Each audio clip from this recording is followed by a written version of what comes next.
Fala, mas no teu enunciado você não disse qual era o sentido de percurso. Pois é, tem que dizer. Eu não posso enunciar assim, parar aqui o enunciado e dizer para vocês, calcule integral de f dr sobre gama. Isso não faz sentido. Está faltando dizer qual é o sentido de percurso. Eu tenho que dizer o sentido de percurso. Se eu não disser o sentido de percurso, não é nenhuma grande tragédia, mas o que acontece com a resposta? Fica mais ou menos. Você tem duas. Você não sabe me dizer qual o sinal da resposta, porque eu não fiz a pergunta com o nível necessário de detalhamento. Tem que estar na pergunta o sentido de percurso. Se não tiver, a resposta fica mais ou menos. Vai acontecer, em alguma situação, de você perceber que você interpretou mal o enunciado, um enunciado um pouco mais elaborado. Às vezes a gente interpreta mal e a gente parametriza ao contrário. E você se dá conta depois. Precisa fazer uma grande mudança? Se você perceber, depois de ter feito a conta, que você parametrizou no sentido errado, o que você faz com a resposta? Troca o sinal. E ela está certa. Ok? Então aqui eu tenho que dizer qual é o sentido de percurso.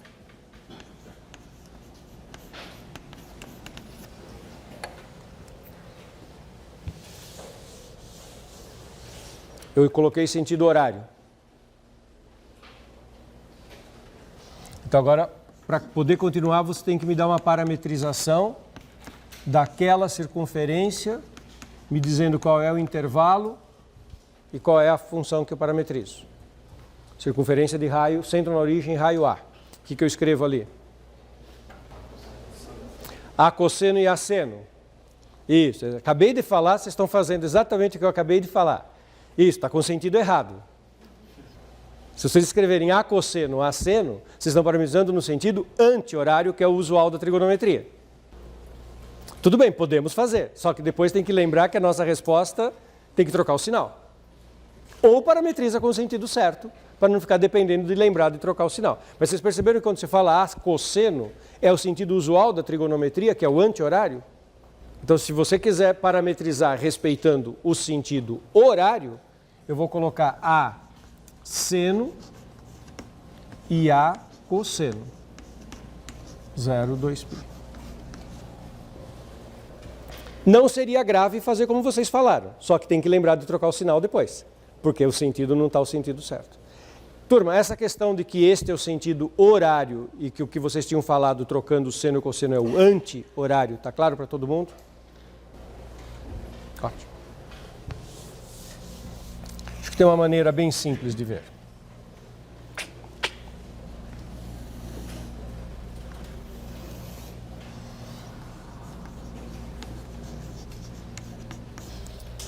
Quando a gente fala em sentido, horário e anti-horário, não é um problema de ponto inicial, é um problema de sentido mesmo, de percurso. Então vamos olhar o que ocorre no ponto inicial quando você coloca t igual a 0. Se eu colocar esta parametrização, no t igual a 0, eu tenho seno de 0, que é 0, cosseno de 0, que é 1, eu estou no ponto 0A. Eu começo aqui. Aí o t começa a crescer. Imagina o t percorrendo o primeiro quadrante, de 0 a π sobre 2. O que vai acontecer com o seno que começou com 0? Vai aumentar. E o cosseno que começou com 1 vai diminuir. Então, x aumenta e y diminui. Se x aumenta e y diminui, eu estou indo nesta direção e nessa direção. Eu estou percorrendo nesse sentido, que é o sentido horário. E se você fizer exatamente o mesmo raciocínio com a outra, quando t é 0, começa no 0, no A0, porque o seno é 0 aqui, e aqui o cosseno é 1. E daí comecei no t igual a 0, daí o t vai de 0, começa a percorrer o primeiro quadrante. O cosseno vai diminuir, então o x vai diminuir, e o y que estava 0 no seno vai aumentar, vai subir. Então eu estou diminuindo o x, aumentando o y. Eu estou indo nesse sentido, diminuindo o x e aumentando o y, que é o anti-horário.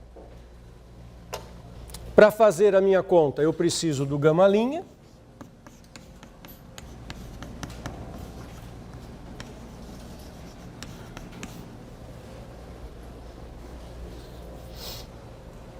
E a integral do campo F dr sobre gama é a integral de 0 a 2π do produto escalar do F calculado em gama. Quando eu escrevo isso, f calculado em gama, essa ideia de composta de funções, é muito simples na prática de fazer o que está sendo indicado aqui. É só escrever a fórmula do campo vetorial f, que tem x, y, z se tiver no espaço, só escrever esta fórmula, mas sem usar o x, o y e o z como variáveis, usando o x, y e z da curva. Produto escalar pelo gama' que a gente já acabou de calcular. Faz o produto escalar e integra na variável t. Então, o f é menos yx na curva. Então, menos y é menos a cosseno t, x, a seno t. Esse é o vetor f. Escalar o gama', que é a cosseno t menos a seno t. Tudo isso integrado dt. Integral de 0 a 2π. Menos A2 cosseno quadrado, menos A2 seno quadrado. Menos A com A dá A2, menos A2, cosseno, cosseno, cosseno quadrado. A com menos A dá outro menos A2, seno quadrado. Então, tudo isso dá menos A2.